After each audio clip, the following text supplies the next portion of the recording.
Hi friends, എല്ലാവർക്കും നമസ്കാരം. ഓരോ 30 സെക്കൻഡിലും ഷുഗർ കൺട്രോൾ ചെയ്യാത്ത ആളുകളിൽ ഒരാൾക്ക് അയാളുടെ കാല് നഷ്ടമാവുന്നുണ്ട്. ഈ ഒരു സത്യാവസ്ഥ പല ആളുകളും ശ്രദ്ധിക്കാറില്ല. കാരണം എൻ്റെ OPയിൽ വരുന്ന ഷുഗർ ഉള്ള ആളുകളിൽ നോക്കുമ്പോൾ പല ആളുകളിലും ഒരു 80% ആളുകളിലും ഷുഗർ തീരെ കൺട്രോളിലാവാത്ത ഒരു സ്റ്റേജിലാണ് കാണാറുള്ളത്. അവർ മരുന്ന് കഴിക്കുന്നുണ്ടാവും, അല്ലെങ്കിൽ ഇൻസുലിൻ അടിക്കുന്നുണ്ടാവും, പക്ഷെ ഷുഗർ എപ്പോഴും കൺട്രോൾ അല്ലാത്തൊരു സ്ഥിതിയിലാണുള്ളത്. അപ്പം ഇത്തരം ആളുകളെ ശ്രദ്ധിക്കാനുള്ള ഒരു 5 ലക്ഷണങ്ങളാണ് ഇന്ന് ഈ ഒരു വീഡിയോയിലൂടെ പറയുന്നത്. കാരണം നിങ്ങളുടെ ശരീരത്തിൽ ഒരുപാട് ഡാമേജുകൾ വന്നുകൊണ്ടിരിക്കുകയാണ്. അതൊന്നും നമുക്ക് അറിയില്ല. ശരീരം ഒരു വാർണിംഗ് സൈൻസ് ആയിട്ട് 5-6 ലക്ഷണങ്ങൾ പുറത്തേക്ക് കാണിക്കാറുണ്ട്. അത് നമ്മൾ കൃത്യമായിട്ടുള്ള സമയത്ത് മനസ്സിലാക്കിയാൽ മാത്രമേ നമുക്ക് കോംപ്ലിക്കേഷൻസ് അല്ലെങ്കിൽ ഡേഞ്ചർ ആയിട്ടുള്ള ഒരു കണ്ടീഷൻസിലേക്ക് എത്താതിരിക്കാൻ അത് സഹായിക്കും. അപ്പോൾ ഈ ഒരു 5 ലക്ഷണങ്ങളാണ് ഇന്ന് ഈ ഒരു വീഡിയോയിലൂടെ പറയുന്നത്. നിങ്ങൾക്ക് ഷുഗർ ഉള്ള ഒരാളാണെങ്കിൽ നിങ്ങളുടെ HbA1c ലെവല് താഴെ ജസ്റ്റ് കമൻ്റ് ആയിട്ടൊന്ന് രേഖപ്പെടുത്താൻ ശ്രദ്ധിക്കുക. HbA1c ലെവല് കമൻ്റ് ആയിട്ട് രേഖപ്പെടുത്തുക. അതോടൊപ്പം ഞാൻ ഈ പറയുന്ന 5 ലക്ഷണങ്ങളിൽ നിങ്ങൾക്ക് ഏതെങ്കിലും ഉണ്ടെങ്കിൽ അത് ഉണ്ടോ ഇല്ലയോ എന്നും കൂടെ താഴെ കമൻ്റ് ആയിട്ട് കൊടുക്കുക. അതിനനുസരിച്ചായിരിക്കും നിങ്ങൾക്ക് ഇതിനെക്കുറിച്ച് കൂടുതൽ അറിയാനും ഇതിൻ്റെ മാനേജ്മെൻറ്റും കാര്യങ്ങളൊക്കെ നിങ്ങൾക്ക് കൂടുതൽ മനസ്സിലാക്കാനും അതിന് സഹായിക്കും. ഞാൻ doctor Shahala CH, doctor Basil Soumya hospital, Pandikkad, Malappuram ജില്ല, നടക്കാവ്, കോഴിക്കോട് ജില്ല.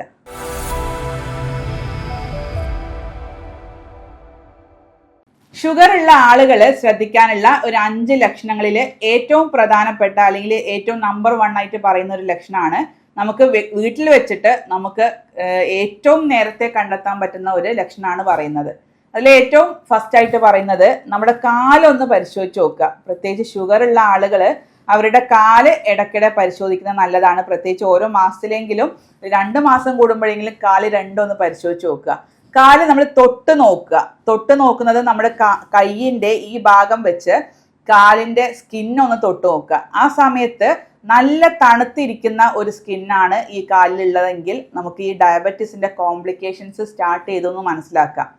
സാധാരണ നമുക്കറിയാം സ്കിന്ന് എല്ലാ ഭാഗത്തും, ശരീരത്തിൻ്റെ മുകൾ ഭാഗത്തും താഴ്ഭാഗത്തും ഏകദേശം ഒരേ ടെമ്പറേച്ചറിലായിരിക്കും. കാലിൽ കുറച്ച് തണുപ്പുണ്ടെങ്കിലും വല്ലാതെ വ്യത്യാസമൊന്നും കാണിക്കാറില്ല. പക്ഷെ ഷുഗർ വന്ന് കോംപ്ലിക്കേഷൻസ് ആവാൻ തുടങ്ങുന്ന ഒരു സ്റ്റേജിൽ അല്ലെങ്കിൽ ഈ രക്തയോട്ടമൊക്കെ കുറയുന്ന സ്റ്റേജിൽ എന്ത് സംഭവിക്കും? ഈ രക്തയോട്ടം കുറയുന്നത് കാരണം സ്കിന്നൊക്കെ തണുത്തിരിക്കും. അതുകൊണ്ട് തന്നെ നമ്മൾ കൈയിൻ്റെ ബാക്ക് വെച്ചിട്ട് നമ്മൾ പരിശോധിക്കുന്ന സമയത്ത് സ്കിന്നൊക്കെ ഭയങ്കര കോൾഡായിരിക്കും, അല്ലെങ്കിൽ വളരെയധികം തണുത്തിരിക്കും. ഈ ഒരു ലക്ഷണം നിങ്ങൾക്ക് ഉണ്ടെങ്കിൽ അത് വളരെയധികം ശ്രദ്ധിക്കണം. ഒരു ഡോക്ടറെ കണ്ട് അതിനനുസരിച്ചുള്ള കാര്യങ്ങൾ നിങ്ങൾ ശ്രദ്ധിക്കേണ്ടിയിരിക്കുന്നു. രണ്ടാമത്തെ ഒരു ലക്ഷണം എന്ന് പറയുന്നത് പ്രത്യേകിച്ച് മുറിവുകൾ ഉണ്ടോ എന്ന് പരിശോധിക്കുക. ഷുഗർ രോഗികൾ അവരുടെ കാല് പരിശോധിക്കണം എന്ന് പറഞ്ഞു. ആ ഒരു സമയത്ത് നിങ്ങൾ ചെറിയ ചെറിയ വ്രണങ്ങൾ എന്തെങ്കിലും വരുന്നുണ്ടോ, മുറിവുകൾ ഉണ്ടാവുന്നുണ്ടോ എന്ന് ശ്രദ്ധിക്കുക. ആ മുറിവുകൾ ഉണ്ടാവുന്നുണ്ടെങ്കിൽ അത് എത്ര സമയം കൊണ്ട് ഹീൽ ചെയ്യുന്നുണ്ട്, അല്ലെങ്കിൽ എത്ര സമയം എടുത്തിട്ടാണ് മുറിവ് ഉണങ്ങുന്നത് എന്ന് കൃത്യമായിട്ട് നോട്ട് ചെയ്യണം. സാധാരണ നമുക്കൊരു മുറിവൊക്കെ ആണെങ്കിൽ ഒരു 1-2 ആഴ്ച കൊണ്ട് തന്നെ ഉണങ്ങാറുണ്ട്. പക്ഷെ ഇത്തരം ആളുകളിൽ, ഷുഗർ കൺട്രോൾ ചെയ്യാത്ത ആളുകളിൽ അല്ലെങ്കിൽ കോംപ്ലിക്കേഷൻസ് സാധ്യതയുള്ള ആളുകൾക്കൊക്കെ 2-3-4 ആഴ്ചയൊക്കെ എടുത്തിട്ടേ മുറിവ് ഉണങ്ങാറുള്ളൂ. അപ്പോൾ ഇത്രയും പ്രൊലോങ്ഡ് ആയിട്ട് അല്ലെങ്കിൽ കൂടുതലായിട്ട് സമയം എടുക്കുന്നുണ്ടെങ്കിലും അത് കൃത്യമായിട്ടൊന്ന് ശ്രദ്ധിക്കുക. അത് നിങ്ങൾക്ക് രക്തയോട്ടം കുറയുന്നുണ്ട് എന്ന് മനസ്സിലാക്കി തരുന്ന ഒരു ലക്ഷണം തന്നെയാണ്. അപ്പോൾ ഇത് വരാനുള്ള ഒരു കാരണം അല്ലെങ്കിൽ മുറിവ് ഉണങ്ങാതിരിക്കാനുള്ള ഒരു കാരണം എന്താണെന്ന് വെച്ചാൽ ഷുഗർ അധികമായി കഴിഞ്ഞാൽ രക്തയോട്ടം കുറയും, കാലിലേക്കുള്ള രക്തയോട്ടം കുറയും. ഈ രക്തയോട്ടം കുറഞ്ഞു കഴിഞ്ഞാൽ നമ്മൾ മുറിവ് ഉണക്കാനുള്ള പല കാര്യങ്ങളും, പ്രത്യേകിച്ച് പല ന്യൂട്രിയൻസും അല്ലെങ്കിൽ ഓക്സിജന് അല്ലെങ്കിൽ നമ്മളെ ഇമ്മ്യൂണിറ്റി കോശങ്ങളുണ്ട്, അതൊന്നും ഈ മുറിവുള്ള സ്ഥലത്തേക്ക് വരില്ല. ആ സമയത്ത് മുറിവ് ഉണങ്ങാനുള്ള കുറച്ച് സമയം ലേറ്റ് ആവുന്നതായിട്ട് കാണാറുണ്ട്. അപ്പോൾ ഈ ഒരു ലക്ഷണം നിങ്ങൾ പലപ്പോഴായിട്ട് പല ആളുകളും ശ്രദ്ധിക്കാതെ പോകുന്ന ലക്ഷണമാണ്. കൃത്യമായിട്ട് നോട്ട് ചെയ്യുക, ശ്രദ്ധിക്കുക. ഇനി മൂന്നാമത്തെ ഒരു ലക്ഷണം എന്ന് പറയുന്നത് നമ്മൾക്ക് ടെസ്റ്റ് ചെയ്ത് നോക്കുന്ന ഒരു ലക്ഷണമാണ്. പ്രത്യേകിച്ച് നമ്മുടെ തള്ളവിരല്, നമ്മളെ കാലിൻ്റെ തള്ളവിരലൊന്ന് ജസ്റ്റ് കൈ വെച്ചിട്ടൊന്ന് പ്രസ് ചെയ്യുക. ആ നഖത്തിൻ്റെ ഭാഗം ഒന്ന് പ്രസ് ചെയ്യുക, എന്നിട്ടൊന്ന് വിടുക. സാധാരണ നമുക്കറിയാം നമ്മുടെ വിരലൊക്കെ പ്രസ് ചെയ്യുന്ന സമയത്ത് ഒന്ന് വൈറ്റ് കളർ ആവും, കാരണം അവിടെ രക്തയോട്ടം നമ്മളൊന്ന് ബ്ലോക്ക് ചെയ്യാണ്. ആ സമയത്ത് ഒന്ന് വൈറ്റ് കളർ ആവും. പിന്നെ അത് റിലീസ് ചെയ്യുമ്പോൾ ഇവിടെ പിങ്ക് കളറായിട്ട് വീണ്ടും വരും. ആ ഒരു സമയം നമുക്ക് സാധാരണ 3 സെക്കൻഡിൽ കുറവായിട്ടേ വരാൻ പാടുള്ളൂ. ഇത് പ്രസ് ചെയ്ത് റിലീസ് ചെയ്യുന്ന സമയം കൊണ്ട് ഒരു 3 സെക്കൻഡിനുള്ളിൽ തന്നെ ബ്ലഡ് ഫുള്ളായിട്ട് ഇവിടെ സർക്കുലേറ്റ് ചെയ്യണം. പക്ഷെ ഇത്തരം ഷുഗർ കൺട്രോൾ ചെയ്യാത്ത ആളുകളിൽ ആ ഒരു രക്തയോട്ടം പെട്ടെന്ന് നടക്കില്ല, അല്ലെങ്കിൽ ആ 3 സെക്കൻഡ് കൊണ്ട് റീഫില്ലിങ് നടക്കില്ല ബ്ലഡ് വെസൽസിൽ. ആ സമയം കൂടുതലായിട്ട് കാണാറുണ്ട്. 3 സെക്കൻഡിൻ്റെക്കാളും കൂടുതലായിട്ട് സമയം ഇവർക്ക് എടുക്കാറുണ്ട്. ആ ഒരു ടെസ്റ്റാണ് നമ്മൾ കാപ്പിലറി റീഫിൽ ടെസ്റ്റ് എന്നൊക്കെ പറയും. കാരണം കാലിൻ്റെ ഏറ്റവും അടിഭാഗത്തേക്ക് ഓക്സിജനും ബ്ലഡൊക്കെ എത്തിക്കുന്ന ചെറിയ രക്തക്കുഴലുകളാണ് കാപ്പിലറീസ് എന്ന് പറയും. ഈ കാപ്പിലറീസിൽ രക്തയോട്ടം കുറയുമ്പോഴാണ് ഇതുപോലെ നമ്മൾ കുറേ ടൈം എടുത്തിട്ട് ഇവർക്ക് വീണ്ടും ഒരു റീഫില്ലിങ് നടക്കുകയുള്ളൂ. അത് നമുക്ക് ജസ്റ്റ് ഒന്ന് പ്രസ് ചെയ്ത് കഴിഞ്ഞാൽ മാത്രമേ നമുക്ക് മനസ്സിലാവുകയുള്ളൂ. അത് നമ്മൾ കാലിൻ്റെ തള്ളവിരലിൽ ചെയ്യാനും കൂടെ പ്രത്യേകം ശ്രദ്ധിക്കുക. അതുപോലെ 4ാമത്തെ ഒരു ലക്ഷണമായിട്ട് പറയാറുള്ളത് കാലിൽ വരുന്ന കളർ മാറ്റങ്ങൾ, അല്ലെങ്കിൽ കാലിൽ നീര് വരിക, അല്ലെങ്കിൽ കാലിൽ ചെറിയ ചെറിയ മുറിവുകൾ വന്ന് ബ്ലീഡിങ് ആയിട്ട് വരിക. ഇത്തരത്തിൽ അതുപോലെ തന്നെ കാലിൻ്റെ ഹെയർസ് ഉണ്ടാവും, രോമങ്ങൾ കൊഴിഞ്ഞു പോവുക, സർക്കുലേഷൻ കുറഞ്ഞിട്ട് രോമങ്ങൾ കൊഴിഞ്ഞു പോവുക, കാലിലെ വിരലുകൾക്കൊക്കെ നല്ലപോലെ കട്ടിപ്പ് വന്ന് ആകെ വികൃതമായി പോവുക. ഇത്തരത്തിലുള്ള ചില ലക്ഷണങ്ങൾ, ബാഹ്യമായിട്ടുള്ള ചില ലക്ഷണങ്ങളും കൂടെ കൃത്യമായിട്ട് നോട്ട് ചെയ്യുക. ഇത്തരത്തിലുള്ള ഈ ബാഹ്യമായിട്ടുള്ള ലക്ഷണങ്ങൾ ഏതെങ്കിലും ഉണ്ടെങ്കിലും നിങ്ങൾക്ക് ഷുഗറിൻ്റെ കോംപ്ലിക്കേഷൻസിലേക്ക് അത് പോകുന്നുണ്ട് എന്ന് കൃത്യമായിട്ട് മനസ്സിലാക്കാൻ പറ്റും. 5ാമത്തെ ഒരു ലക്ഷണം പറയുന്നത് നിങ്ങൾക്ക് കൂടുതലായിട്ട് നടക്കുന്ന സമയത്ത് കാലിൽ കടച്ചിലും വേദനയും അനുഭവപ്പെടുക. ആ വേദന കാരണം നിങ്ങൾക്ക് നിൽക്കേണ്ടി വരിക, അല്ലെങ്കിൽ റെസ്റ്റ് എടുക്കേണ്ടി വരിക. നിന്ന് കഴിഞ്ഞാൽ വേദന കുറയും എന്നുള്ളൊരു സ്റ്റേജിലാണെങ്കിൽ, പ്രത്യേകിച്ച് ഒരു 100-200 മീറ്റർ നടക്കുമ്പോഴേക്ക് കാലിൽ വേദന വരുന്നുണ്ടെങ്കിൽ നിർബന്ധമായിട്ടും ശ്രദ്ധിക്കണം, അതൊരു ഡോക്ടറെ കാണിക്കണം. രക്തക്കൊഴലുകൾക്ക് പ്രത്യേകിച്ച് രക്തയോട്ടമൊക്കെ കുറയുന്നുണ്ടോ എന്ന് കൃത്യമായിട്ട് മനസ്സിലാക്കിയിരിക്കണം. കാരണം ചില ആളുകൾക്ക് ഒരു 500 മീറ്റർ ഒക്കെ നടന്നാലേ ഈ ഒരു വേദന വരാറുള്ളൂ. മറ്റു ചിലർക്കാണെങ്കിൽ ഒരു 200-100 മീറ്റർ നടക്കുമ്പോഴേക്ക് വേദന വരും, എന്നിട്ട് റെസ്റ്റ് എടുക്കേണ്ടി വരും. ചില ആളുകൾക്കാണെങ്കിൽ കിടക്കുമ്പോഴും വരും, അതായത് റെസ്റ്റ് എടുക്കുന്ന സമയത്തും വരുന്നുണ്ടെങ്കിൽ അത് വളരെ ഡേഞ്ചറാണ്. കാരണം ആ രക്തക്കൊഴലുകൾക്ക് ബ്ലോക്ക് വന്നിട്ടാണ് നമുക്ക് റെസ്റ്റ് എടുക്കുമ്പോൾ പോലും വേദന വരുന്നത്. സാധാരണ നടക്കുമ്പോൾ ഉള്ള വേദന ഇവർക്ക് റെസ്റ്റ് എടുക്കുമ്പോഴും വരുന്നുണ്ടെങ്കിൽ ആ രക്തക്കൊഴലുകൾ ബ്ലോക്ക് ആയിട്ടാണ് അവർക്ക് ഈ റെസ്റ്റ് സമയത്തും വേദന വരുന്നത്. ഈ ഒരു 5 വാർണിംഗ് സയൻസ്, പ്രത്യേകിച്ച് നമ്മുടെ ശരീരം നമുക്ക് പുറത്തേക്ക് കാണിച്ചു തരുന്ന 5 ലക്ഷണങ്ങളാണ് ഇവ. ഈ ഒരു 5 ലക്ഷണങ്ങളിൽ നിങ്ങൾക്ക് ഏതെങ്കിലും ഒന്നുണ്ടെങ്കിൽ തന്നെ നിങ്ങൾ കൃത്യമായിട്ട് ശ്രദ്ധിക്കണം. നിങ്ങളുടെ HbA1c ലെവൽ ഒന്ന് ചെക്ക് ചെയ്യുക, അല്ലെങ്കിൽ ഫാസ്റ്റിംഗ് ബ്ലഡ് ഗ്ലൂക്കോസും അതുപോലെ തന്നെ ഭക്ഷണം കഴിച്ചുള്ള ഗ്ലൂക്കോസ് ലെവലൊക്കെ ഒന്ന് കൃത്യമായിട്ട് നോട്ട് ചെയ്യുക. HbA1c ലെവൽ എപ്പോഴും നമുക്കറിയാം ഒരു 6.5ൻ്റെ ഉള്ളിലാണ് നമ്മൾ എപ്പോഴും അത് നോർമൽ ലെവലിൽ കൊണ്ട് നടക്കേണ്ടത്. പല ആളുകൾക്കും 7, 8, 9, 10 ഇന്ന് സ്ഥിരമായിട്ട് OP-യിൽ കണ്ടുവരുന്നുണ്ട്. അപ്പം അത്തരം ആളുകൾ ഈ HbA1c ലെവൽ 1% കുറച്ചാൽ തന്നെ അവരുടെ റിസ്ക്, കോംപ്ലിക്കേഷൻ ഉണ്ടാവാനുള്ള റിസ്ക് 40% അവർക്ക് കുറഞ്ഞു കിട്ടും. അപ്പോൾ ഈ HbA1c കുറക്കാനുള്ള കാര്യങ്ങളാണ് നിങ്ങളുടെ ഡോക്ടറെ കൺസൾട്ടേഷൻ ചെയ്തിട്ട് അവർക്ക് കാര്യങ്ങൾ കൃത്യമായിട്ട് പറഞ്ഞു തരും. അതിനനുസരിച്ചുള്ള ഒരു ഭക്ഷണ കാര്യങ്ങളും അതുപോലെ ലൈഫ് സ്റ്റൈലിലുള്ള മാറ്റങ്ങളും അതോടൊപ്പം മരുന്നുകളും കൂടെ ഇത്തരം അവസ്ഥകളിൽ എടുക്കാനും കൂടെ ശ്രദ്ധിക്കുക.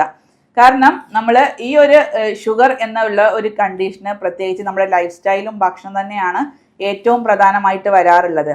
പ്രത്യേകിച്ച് നമുക്കറിയാം ഇന്നത്തെ ഭക്ഷണ രീതിയും അതുപോലെ തന്നെ നമ്മുടെ എക്സസൈസിൻ്റെ കുറവൊക്കെയാണ് ഇന്ന് ഒരുപാട് ആളുകൾക്ക് ചെറുപ്പത്തിലെ ഷുഗർ വരാനുള്ള ഒരു കാരണം. ഇപ്പം ഷുഗറുള്ള ആളുകൾ കൃത്യമായിട്ട് ശ്രദ്ധിക്കേണ്ടത് നമ്മൾ ഗ്ലൂക്കോസ് കണ്ടന്റ് കൂടുതലുള്ള ഭക്ഷണങ്ങൾ, പ്രത്യേകിച്ച് നമ്മൾ സ്ഥിരമായിട്ട് കഴിക്കുന്ന അരിഭക്ഷണമാണ് നമ്മൾ സ്ഥിരമായിട്ട് കഴിക്കുന്നത്, അതിൻ്റെ അളവ് കുറക്കാൻ ശ്രദ്ധിക്കുക.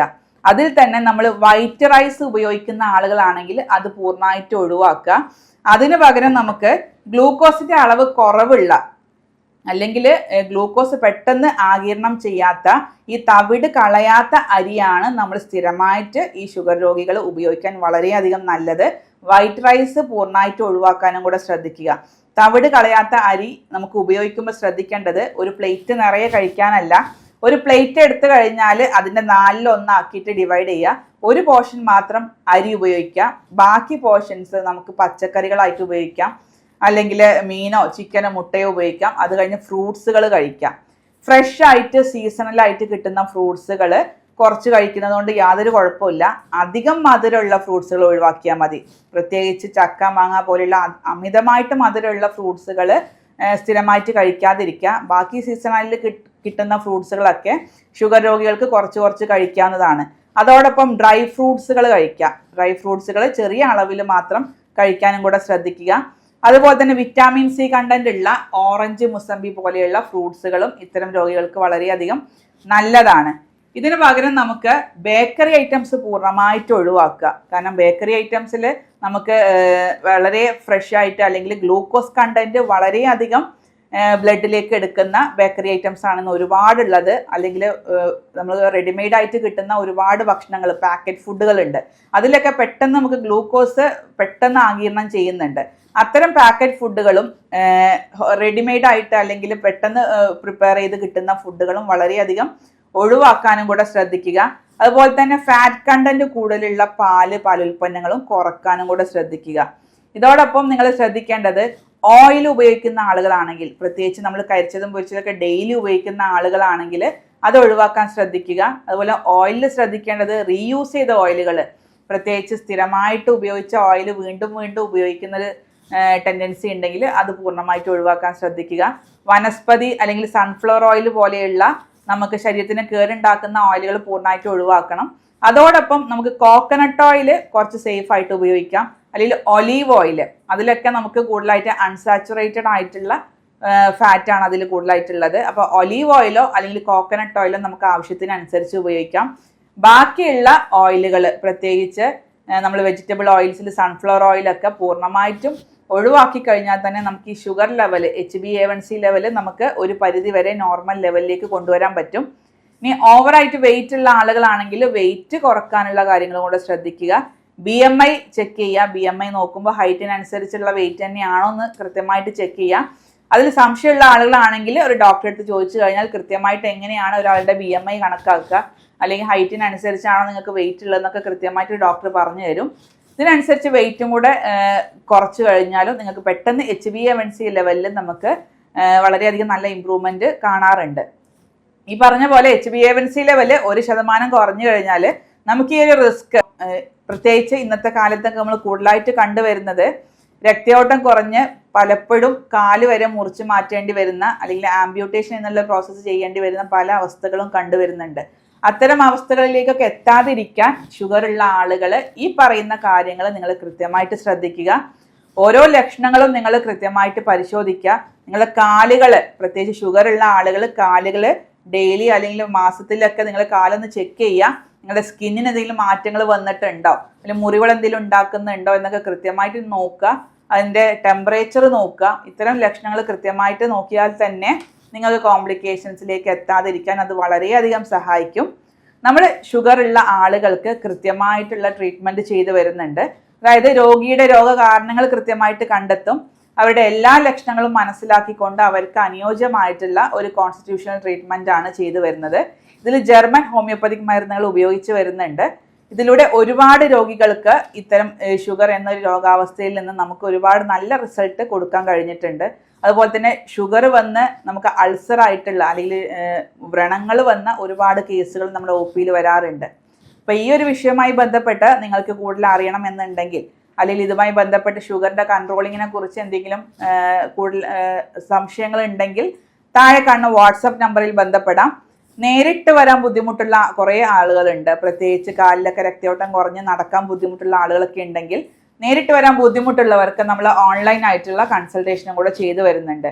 ഫോൺ വഴി കൃത്യമായിട്ട് പരിശോധിച്ച് അവർക്ക് അനുയോജ്യമായിട്ടുള്ള മരുന്നുകൾ നമ്മൾ വീട്ടിലേക്ക് എത്തിച്ചു കൊടുക്കുന്ന ഓൺലൈൻ കൺസൾട്ടേഷൻ സംവിധാനമുണ്ട്. അതിനെക്കുറിച്ച് കൂടുതൽ അറിയണം എന്നുണ്ടെങ്കിലും താഴെ കാണുന്ന നമ്പറിൽ നിങ്ങൾക്ക് ഡയറക്റ്റ് വിളിക്കാം അല്ലെങ്കിൽ വാട്സപ്പ് ചെയ്യാം. സ്നേഹത്തോടെ doctor Shahala CH, doctor Basil Somiya hospital, Pandikkad.